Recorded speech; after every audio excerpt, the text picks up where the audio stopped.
오늘도 이 예언의 말씀을 읽는 자와 듣는 자와 지켜 행하는 우리 모두에게 율법에서 자유케 해주신 하나님의 크신 은혜가 있게 되시기를 주님의 이름으로 축복합니다. 함께 묵상하실 본문은 로마서 7장 7절로 25절인데요. 오늘 본문의 핵심 주제는 죄와 사망에서 건져내실 분은 오직 예수 그리스도입니다. 율법으로 죄를 알게 되어 죄는 살아나고 나는 사망에 이르게 되었습니다. 그래서 사도 바울은 자기 자신을 죄 아래 팔렸다라고 고백하고 있고, 내가 원하는 선은 행치 아니하고 원치 아니하는 악을 행하게 되었다라고 고백합니다. 내 속사람은 하나님의 법을 즐거워하지만 죄의 법이 나를 사로잡았습니다. 그래서 내가 원하는 것은 이것인데 실제로 내가 행하는 것은 이것이니 이 두 사이에서 사도 바울은 오라 나는 공고한 사람이로다 라고 탄식합니다. 그리고 이 공고한 존재에서 건져주실 분이 누구인가? 오직 예수 그리스도밖에 없음을 고백해주고 있습니다. 나를 죄와 사망에서 건져주신 그 예수 그리스도를 기억하면서 오늘 본문 말씀 7절, 8절 율법의 기능에 대하여 함께 묵상합니다. 그런즉 우리가 무슨 말을 하리요? 율법이 죄냐? 그럴 수 없느니라. 율법으로 말미암지 않고는 내가 죄를 알지 못하였으니 그 율법이 탐내지 말라 하지 아니하였더라면 내가 탐심을 알지 못하였으리라. 자, 바울은 일찍이 로마서 5장 12절로 21절에서 율법을 아담, 죄, 사망, 율법, 아담, 죄, 사망 이렇게 하고요. 대조적으로 은혜, 그리스도, 의, 생명 이것을 대조하고 있었습니다. 자, 그리고 7장 1절부터 6절까지는 율법과 그리스도, 율법과 성령에 대해서 말씀해 주셨죠. 그리고 이제 오늘 본문에서는 이렇게 시작합니다. 율법이 죄냐? 그럴 수 없느니라 라고 말씀합니다. 즉 율법 자체는 죄가 아니라는 것이죠. 율법 자체는 선한 것입니다. 율법 자체는 의로운 것이죠. 율법은 하나님의 뜻이 무엇인지, 하나님이 무엇을 원하시는지 알려주시는 길이 율법이었습니다. 그래서 율법은 우리에게 무엇이 죄인지를 깨닫게 하고 인식하게 해주는 기능을 하게 됩니다. 그래서 율법이 없으면 우리는 죄가 무엇인지 알지 못한다는 것이죠. 자, 그런데 율법 자체는 죄가 아니고 완전하고 의로운 것이지만 이 율법 때문에 우리의 죄가 드러나고 무엇이 죄인 줄 알게 되기 때문에 죄가 틈타서 들어온다 이런 표현을 쓰고 있는 것입니다. 자, 탐내는 사람이 율법이 없을 때는 그것이 죄인 줄 몰랐습니다. 그런데 율법에 탐내지 말라, 도둑질하지 말라라는 말씀이 있으니 그 말씀 앞에 내 삶을 비춰보니 그 내 삶이 죄라고 하는 것을 깨닫게 되었다는 것입니다. 이것이 율법의 기능이었습니다. 자, 9절은 죄를 살아나게 하는 율법에 대하여 말씀합니다. 전에 율법을 깨닫지 못했을 때에는, 즉 율법을 알지 못했을 때는, 율법을 받지 못했을 때에는 내가 살았더니 무슨 말입니까? 율법을 알지 못했을 때는 내가 죄를 지어도 죄인 줄 모르는 존재로 살아갔다는 것입니다. 자, 그런데 계명이 이름에, 즉 율법을 내가 깨달음에, 율법을 받음에 그 율법 앞에 내 삶이 드러나니까 어떻게 되는 거예요? 죄는 살아났다. 내가 죄인 줄 모르고 살아왔던 그 삶이 율법 앞에 얼마나 큰 죄인가를 알게 되고 그 삶의 결과는 뭐라는 거예요? 죄의 싹은 사망이라는 것입니다. 그래서 나는 죽었도다 이렇게 표현합니다. 자, 이것은 이런 의미로 다시 한번 요약을 해볼게요. 그 전에 내가 죄인지 모르고 살았던 그 삶이었는데 율법 앞에 내가 서보니까 엄청난 죄인인 거예요. 그리고 그 죄의 결국은 뭐라고요? 사망이라는 것이죠. 그래서 율법을 알지 못했으면 내가 살았으나 율법을 알고 나서 나는 죽은 존재다. 율법 앞에 죽을 수밖에 없는 존재이구나를 깨달았다는 것입니다. 자, 그러면 율법이 나쁜 것이냐? 아니라는 것이죠. 그래서 10절부터 12절은 율법은 거룩하고 의롭고 선한 존재다라고 말씀합니다. 자, 10절입니다. 생명에 이르게 할 그 계명이 내게 대하여 도리어 사망에 이르게 하는 것이 되었도다. 자, 율법은 생명에 이르게 할 계명이었다는 거예요. 즉 하나님의 뜻이 무엇인지 알기 때문에 그 길을 걸어가면 생명에 이르는 길이에요. 자, 두 가지 구원의 길이 있습니다. 하나는 율법대로 행하여 구원에 이르는 길, 하나는 예수님의 십자가와 부활을 믿는 믿음으로 구원에 이르는 길. 자, 그런데 오늘 여기서는 생명에 이르게 할 그 계명, 즉 이렇게 살면 구원에 이를 거야, 이렇게 율법을 지키면 하나님의 뜻이 성취될 거야. 자, 그렇게 주어졌던 계명이 내게 대하여 도리어 사망에 이르게 되었다.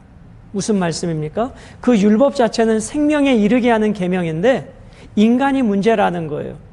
인간 속에 들어있는 이 죄가 하나님이 구원에 이르는 길로 열어놓으신 그 율법을 다 지켜 행할 수 없기 때문에 율법의 결국은 사망에 이를 수밖에 없다. 그런 것이 10절인 것이죠. 자, 11절에 죄가 기회를 타서 계명으로 말미암아 나를 속였다. 자, 죄가 기회를 타서 계명으로 나를 속였다라고 말합니다.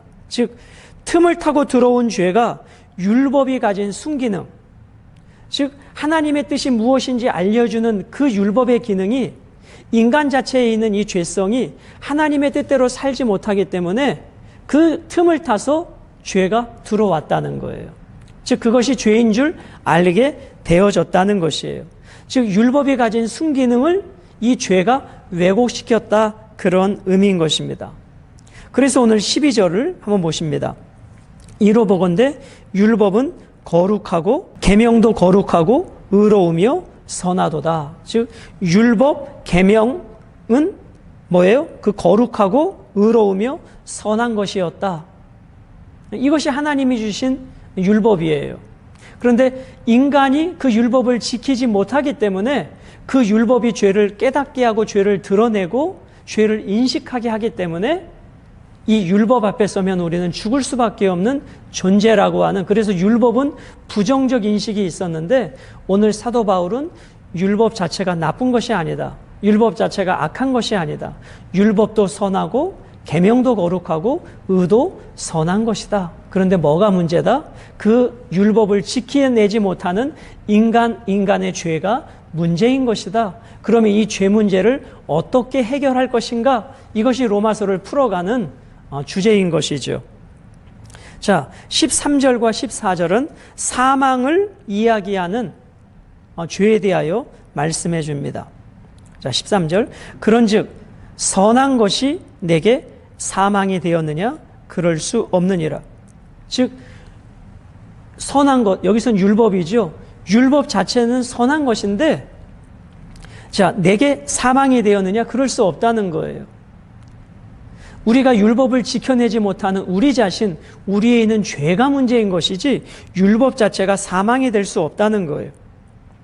오직 죄가 죄로 드러나기 위하여 선한 그것으로 말미암아 나를 죽게 만들었으니 이는 계명으로 말미암아 죄로 심히 죄되게 하려 함이라. 14절. 우리가 율법은 신령한 줄 알거니와 이는 육신에 속하여 죄 아래 팔렸도다. 자, 죄 아래 팔렸도다. 죄에 묶여 죄의 종이 된 상태가 지속된 상태를 말하죠. 즉 우리가 그리스도를 믿기 전, 그리스도를 만나기 전까지 우리는 율법 아래 팔린 존재가 되었어요. 그래서 율법 앞에 우리는 그때부터 쭉 죽을 수밖에 없는 존재가 되었다는 거예요.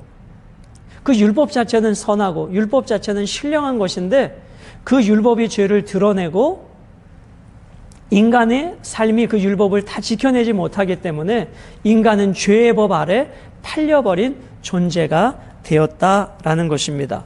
그럼 여기서 정리를 해보면 우리에게 사망을 야기한 것은 율법이 아니라 뭐라는 거예요? 죄라는 것입니다. 그래서 율법은 죄도 아니고 사망도 아니고 율법은 본질상 영적인 것으로 거룩하고 의로운 것이다.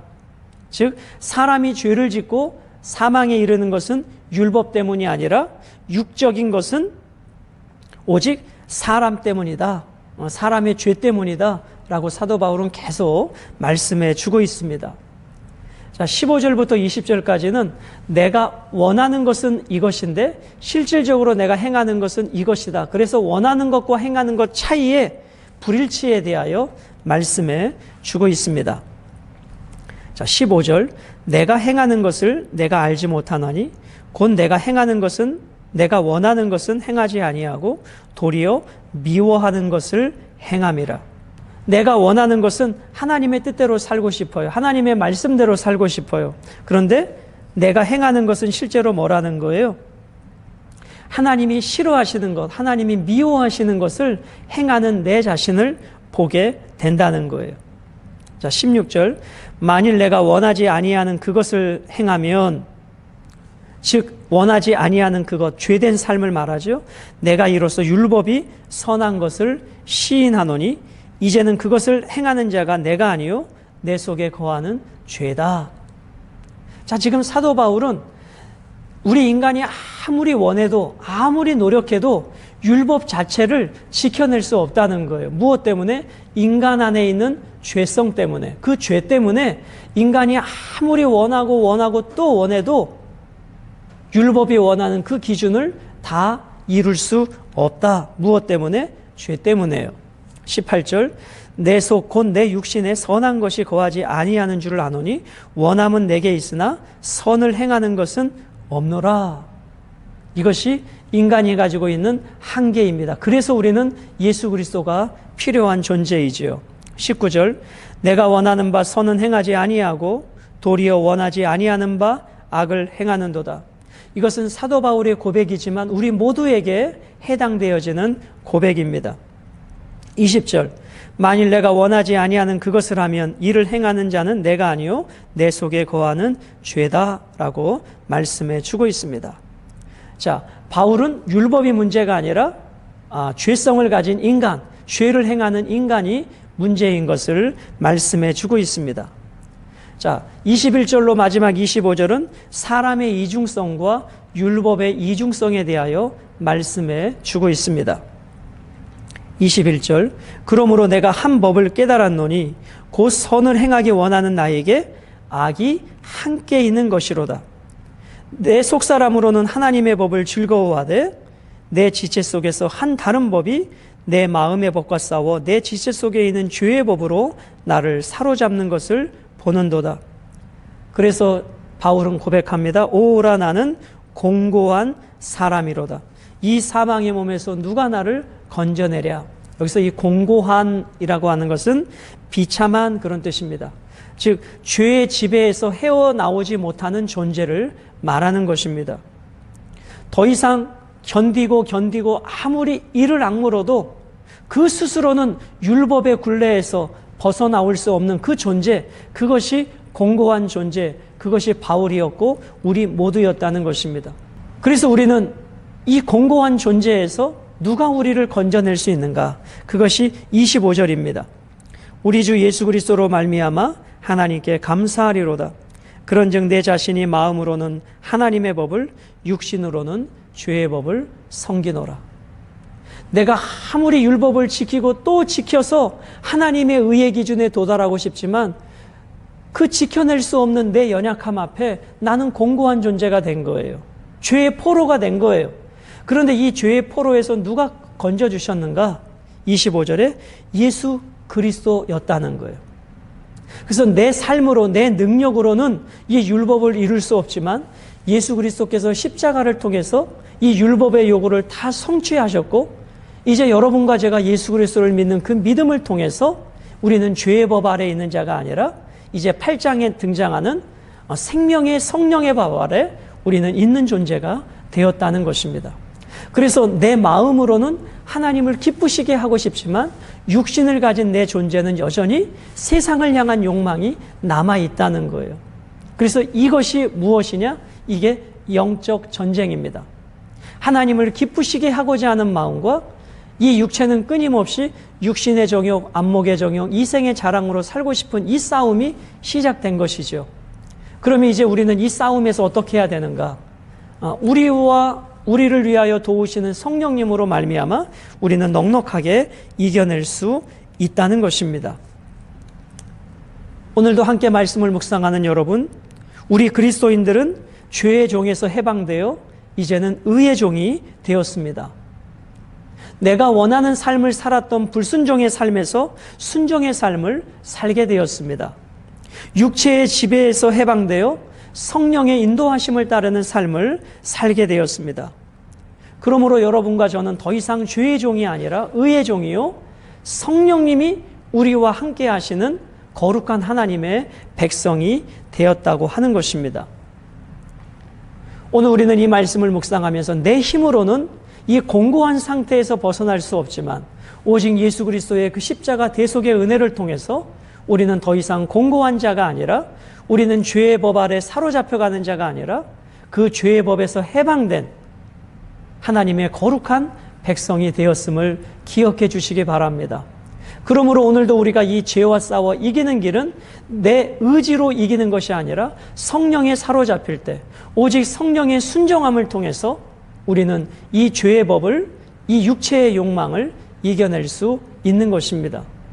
주님이 십자가에서 이루어 놓으신 이 놀라운 죄에 대한 승리, 오늘도 여러분과 저의 삶에서 목욕한 자로서 우리가 이 죄에 대하여 날마다 이겨가시고 혹 넘어졌을지라도 예수 그리스도의 보혈을 의지하여 다시 이 싸움에서 이겨가는, 이제 죄에 대하여 지는 자가 아니라 넉넉하게 이겨가는 복된 삶이 되시기를 주님의 이름으로 축복합니다. 2020년 올 한 해 동안 참 수고 많으셨고 어렵고 힘든 환경에서도 말씀을 붙잡고 살아오신 여러분을 주님의 이름으로 축복합니다. 2021년도 이 죄와 사망의 법에서 해방된 여러분과 저는 정말 행복한 자로서 하루하루 승리의 날들이 펼쳐지게 되시기를 주님의 이름으로 축복합니다.